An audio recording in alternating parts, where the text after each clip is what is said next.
Hello दोस्तों, आज हम बात करने वाले हैं कोरोना वायरस के बारे में, यानी कौन सी वैक्सीन हमें लगवानी चाहिए। मौजूदा वक्त में कौन सी वैक्सीन बेस्ट है और कौन सी ज़्यादा इफ़ेक्टिव है, इसके बारे में हम बात करेंगे। तो सबसे पहले हम बात कर लेते हैं कोरोना वायरस में यानी कि किस तरह से ये फैलता है कोरोना वायरस, और शरीर के किस भाग में जाकर सबसे पहले ये अपना प्रभाव दिखाता है। तो दोस्तों, सबसे पहले बात तो ये है कि कोरोना वायरस जो है ये 1 मीटर दूरी कम से कम जिसके हुआ है, जो कोरोना संक्रमित है, उससे तकरीबन 1 मीटर की दूरी बनाए रखने चाहिए हमें। और इसके लिए सरकार ने जो दिशा निर्देश जारी किए हैं, हमें उसको फॉलो करना चाहिए। सबसे पहली बात तो यही है। और इसके बाद हम बात कर लेते हैं कि कोरोना वायरस जो है वो सीधे जब कोई आदमी छींकता है तो एक बार में 10,000 ड्रॉपलेट्स तकरीबन निकलती है, और उन सभी ड्रॉपलेट्स में कोरोना वायरस होता है। और इसमें से कुछ एयरबॉर्न भी होती हैं। तो एयरबॉर्न का मतलब ये हो गया कि वो तकरीबन 1 घंटे से 2 घंटे तकरीबन वायु में ऐसे ही खुले रहता है, यानी वहाँ से हट जाने के बाद भी अगर कोई दूसरा व्यक्ति बिना मास्क या बिना किसी सुरक्षा के उस जगह से गुजरता है तो वह भी कोरोना संक्रमित होने के पूरे चांस उसके भी हो जाते हैं। और दोस्तों, इसमें कोरोना वायरस को हम कैसे पहचानें कि कोरोना वायरस मतलब हो गया है, तो इसके कुछ लक्षण जो सरकार ने जारी किए हैं उससे पता चल जाता है कि कोरोना वायरस दस्त और टाइफाइड, इसके अलावा हल्का बुखार और उल्टी भी होती है कुछ केसेस में। तो दोस्तों, इसमें हम ये बताना चाहते हैं कि जिसमें ये कोरोना वायरस, अब ये जो चित्र देख रहे हैं सामने, कोरोना वायरस का चित्र बना हुआ है, इसमें जो डंठलदार ये स्पाइक्स निकले हुए हैं, यही इसका मेन कारण होते हैं संक्रमण का, और यही नुकसान पहुंचाते हैं। ये सीधे किसी सेल में यानी किसी कोशिका में डायरेक्टली इंटर नहीं करते हैं।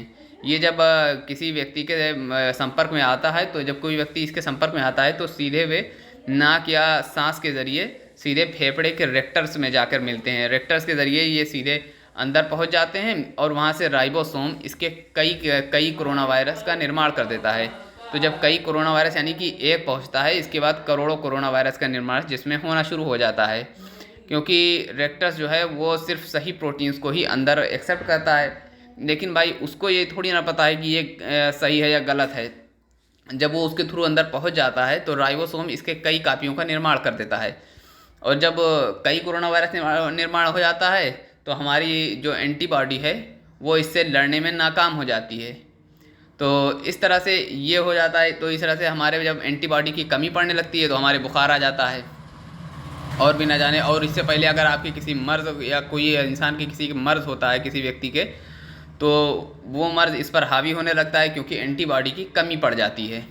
और दूसरी बात, चलिए दोस्तों, तो ये तो बात हो गई कि कोरोना वायरस किस तरह से जिस्म को नुकसान पहुंचाना शुरू करता है। इसके बाद हम बात कर लेते हैं कि कोरोना वायरस से हम कौन सी वैक्सीन हम लगवा लें जो हमें कोरोना वायरस से हमें ज़्यादा मतलब बचाव हो सके। तो इसमें तीन तरह की वैक्सीन भारत में मौजूदा वक्त में अवेलेबल है। एक है कोवैक्सीन, दूसरी कोविशील्ड और तीसरी स्पुतनिक 5। तो स्पुतनिक 5 जो है वो अभी पूरी तरह से भारत में उपलब्ध नहीं हो पाई, यानी उसका फार्मूलेशन जो रशिया ने किया है तो वो यहाँ पर भारत में दे दिया गया है, भेज दिया गया है। और यहाँ पे रेड्डीज़ कोई कंपनी है, डॉक्टर रेड्डीज़ करके कंपनी है, तो उसने इसका ज़िम्मा उठाया है। और इसके अलावा 6 कंपनियाँ और हैं, तो वो 6 कंपनियाँ स्पुतनिक 5 के निर्माण में लगी हुई हैं। लेकिन मौजूदा वक्त में जो ज़्यादातर टीके लग रहे हैं वो कोवैक्सीन और कोविशील्ड के हैं, जिसमें से कोवैक्सीन की बात हम सबसे पहले कर लेते हैं। कोवैक्सीन जो है, इसको भारत बायोटेक ने बनाया है, ये इंडिया की ही बनी हुई है, और इसे एक इनएक्टिव वैक्सीन भी कहते हैं। क्यों? क्योंकि इसमें मृत वायरस मिला हुआ है। कोरोना वायरस का एक मृत, उसको पहले समझ लीजिए, या तो लैब में उसको पहले डेड किया जाता है कोरोना वायरस को, जिंदा कोरोना वायरस को, और उसके बाद इसको सभी वैक्सीन में मिलाया जाता है। इसको बहुत बहुत ही सिर्फ एक को समझ लीजिए, बिल्कुल बहुत कम मात्रा में मिलाया जाता है।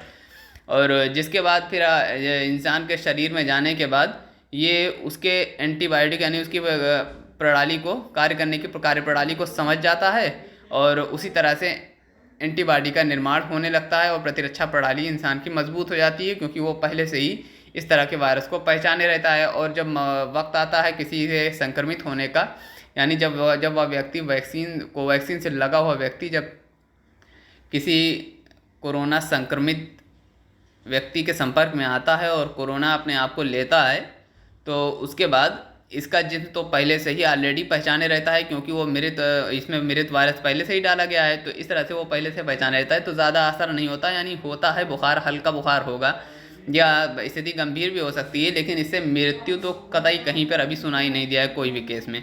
इसके बाद हम बात कर लेते हैं कोविशील्ड की। तो दोस्तों कोविशील्ड जो है वो एडिनो वायरस से, यानी जो चिंपैंजी में पाया जाता है एडिनो वायरस, तो उसी एडिनो वायरस का इस्तेमाल करके जो कोरोना वायरस के स्पाइक प्रोटीन जो है उसके जीन का निर्माण जिस तरह से हुआ है, उसकी संरचना, जीन की संरचना जो है उसी संरचना का एक चिंपैंजी में डाला जाता है। जिस तरह की उसकी संरचना है उसी संरचना को चिंपैंजी वायरस के एडिनो वायरस में डाला जाता है, और इसके बाद इससे बनाई जाती है कोविशील्ड।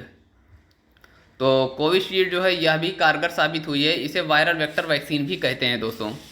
तो यह भी कारगर साबित हुई है, लेकिन यह कोवैक्सीन से कुछ % कम है, और इसका निर्माण एस्ट्राजेनेका अमेरिका के एस्ट्राजेनेका और इसके अलावा ऑक्सफोर्ड यूनिवर्सिटी ने मिलकर तैयार किया है इसके फार्मूलेशन को। और इसके बाद सीरम इंस्टीट्यूट ऑफ इंडिया इसका निर्माण मौजूदा वक्त में कर रही है।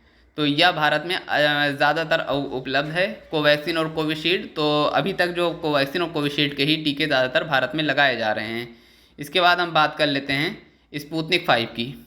तो दोस्तों स्पुतनिक 5 जो है ये रशिया में गमोलियल कंपनी है, उसके द्वारा इसका फार्मूलेशन किया गया है, और अभी ये भारत में पूरी तरह से उपलब्ध नहीं हो पाई है, और ऐसा जताया जा रहा है कि पहली खेप जल्द ही उपलब्ध हो जाएगी। और स्पुतनिक 5 का निर्माण इसमें डबल वायरल वेक्टर वैक्सीन का इस्तेमाल किया गया, यानी इसमें डबल वायरल, जिस तरह से यह कोविशील्ड की तरह ही एक वैक्सीन है, यानी ये कोवैक्सीन की तरह नहीं, यह कोविशील्ड की तरह ही एक वैक्सीन है, जिसमें उसमें एडिनो वायरस का एक वायरस डाला गया है। इसी तरह से स्पुतनिक 5 में डबल वायरस का इस्तेमाल किया गया है स्पुतनिक 5 वैक्सीन में, एक एडिनो वायरस, इसके अलावा चिंपैंजी का, और इसके अलावा एक इंसान का ही कोई वायरस डाला गया है। तो इस तरह से यह और कोविशील्ड दोनों एक ही कार्यप्रणाली पर काम कर रही है, जो एक ही सिद्धांत पर काम कर रही है। इसके अलावा कोवैक्सीन जो है जो भारत में बनाई गई है, इसमें एक मृत कोरोना वायरस का इस्तेमाल किया जाता है, और इनमें मैं बता देना चाहता हूँ कि किसने कितना फ़ायदा दिखाया है अभी तक।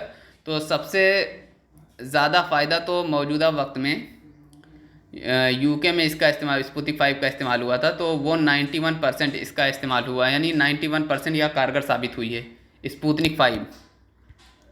और स्पुतनिक 5 91%, इसके अलावा कोविशील्ड 71% और कोवैक्सीन 78% अभी तक मौजूदा वक्त में कारगर साबित हुई है।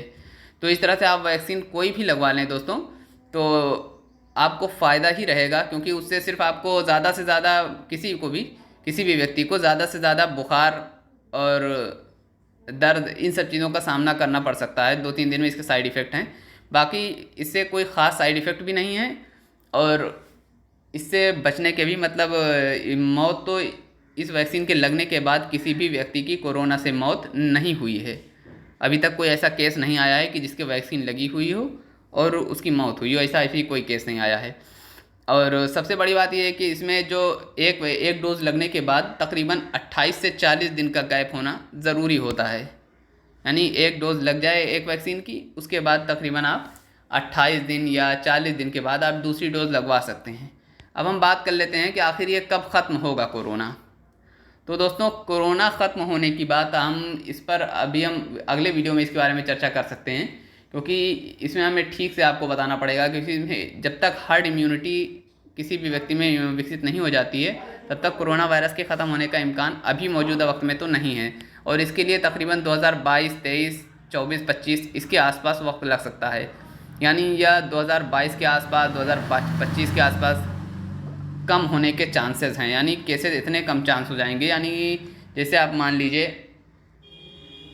1000 में तकरीबन 50-60 ऐसे, यानी कि बहुत कम हो जाएंगे केस। तो ये हो सकता है, लेकिन पूरी तरह से ख़त्म होने के चांस अभी नहीं बताए जा सकते हैं, क्योंकि 18 साल की उम्र के ऊपर ही वैक्सीनेशन प्रक्रिया की जा रही है। 18 साल से नीचे कोई वैक्सीन अभी किसी बच्चों को लग नहीं रही है वैक्सीन। इसके अलावा अभी एक नया मामला सुना गया है, क्योंकि कनाडा ने फाइज़र वैक्सीन को 12 साल की उम्र तक के बच्चे को लगने के लिए अनुमति दे दी है। तो अभी ये सिर्फ पहला देश कनाडा ऐसा हुआ है, और अभी मौजूदा वक्त में तो कहीं पर ऐसा नहीं हुआ है कि 18 साल से नीचे कहीं भी वैक्सीनेशन किया गया हो। तो दोस्तों, और इसके ख़त्म होने के चांस इसलिए भी कम हैं क्योंकि गरीब देशों के पास इतना पैसा नहीं है कि वो वैक्सीन बना सकें, वैक्सीन ख़रीद सकें। तो उन्होंने तो सिर्फ यूं ही छोड़ दिया है कि हाँ जिसको होगा ऐसे ही नॉर्मल दवा से ठीक कर रहे हैं। तो इसके अलावा कुछ संस्था ने भी इसके आगे हाथ बढ़ाए हैं कि हाँ उन तक भी वैक्सीन का पहुंचना हो पाए। तो वैक्सीन तो अभी उनके तक नहीं पहुंच पा रही है क्योंकि जब संस्था जो काम कर रही है इस पर कि गरीब देशों को वैक्सीन पहुंचाई जा सके, उसमें तो अभी लंबा वक्त लग जाएगा। तकरीबन अभी अच्छा खासा वक्त लगेगा, 1 साल 2 साल और भी ज़्यादा वक्त लग सकता है। तब तक तो हम न जाने अभी कहाँ से कहाँ कोरोना पहुँचेगा और कितने लोग कितने कंट्रियों में वहाँ के लोग सफ़र करेंगे। तो इस तरह से, और एक दूसरी बात यह भी है कि कोरोना एक नया स्ट्रेन बना लेता है हर जगह पर, क्योंकि अभी ओडिशा में एक नया स्ट्रेन इसका पाया गया है। तो इस तरह से दोस्तों, हम सबसे बड़ी बात तो ये है कि वैक्सीन का लगवाना जो है वो आपके लिए फ़ायदेमंद साबित हो सकता है। वैक्सीन आप ज़रूर लगवाइए जहाँ तक हो सके, और अफवाहों में बिल्कुल भी ना पड़िए। जैसे बहुत से लोग ये कहते हैं कि नहीं नहीं कुछ नहीं है, वैक्सीन वो कोरोना कुछ है ही नहीं है, ये सब बिल्कुल भड़का रहे हैं और कोई फ़ायदा नहीं है। और ये तो हम मानते हैं कि हाँ हमारी सरकार जो है इसको पूरा करने में पूरी तरह से नाकाम रही है, चाहे वह केंद्र सरकार रही हो और चाहे वह कोई भी राज्य सरकार रही हो। व्यवस्था सरकार की पूरी तरह से चरमरा आ गई, सरकार ने कोई इंतज़ाम नहीं किए। इसमें से न जाने कितनी मृत्यु ऐसी हो गई है जो बिल्कुल भी नहीं होनी चाहिए थे। प्राकृतिक तौर पर मृत्यु तकरीबन अगर 5% हो रही है तो उसमें तकरीबन कृत्रिम मृत्यु यानी जिनको ऑक्सीजन की कमी, ऑक्सीजन बेड ना मिलने की वजह से और ऑक्सीजन और बेड इन सब चीज़ों की कमी की वजह से, यानी उपयुक्त मेडिकल सुविधा उपलब्ध ना होने की वजह से ही तकरीबन अच्छी खासी मृत्यु हो गई है। तो इसमें सरकार की नाकामी देखी जा सकती है। सरकार में किसी एक सरकार को नहीं, मैं सभी सरकार की बात कर रहा हूँ कि हाँ हर जगह पे यही हाल है भारत में। तो दोस्तों, सबसे पहली बात यह है कि आपको वैक्सीनेशन करवाना चाहिए। वैक्सीन सभी अपने घर में सभी बच्चों को वैक्सीन लगवाना चाहिए। बच्चों को नहीं, मतलब 18+ जो भी हैं सभी को वैक्सीनेशन करवाना चाहिए। सभी जाकर वैक्सीन लगवाएँ। वैक्सीन लगवा लेंगे तो कम से कम ये रहेगा कि हाँ अगर तबीयत ख़राब भी होती है तो वो ठीक हो जाएगी, और ना ही किसी को दूसरे को देने की झंझट होगी और संक्रमण, और ना ही यह हो जाएगा कि मृत्यु से तो कम से कम बच जाएंगे। तो यही गुजारिश है आपसे कि आप सभी वैक्सीन लगवाइए और किसी भी अफवाह में ना पड़िए। सरकार द्वारा जो दिशा निर्देश जारी किए गए हैं उनका अच्छी तरह से पालन कीजिए। चलिए दोस्तों, मिलते हैं आपसे नेक्स्ट वीडियो में। Thank you.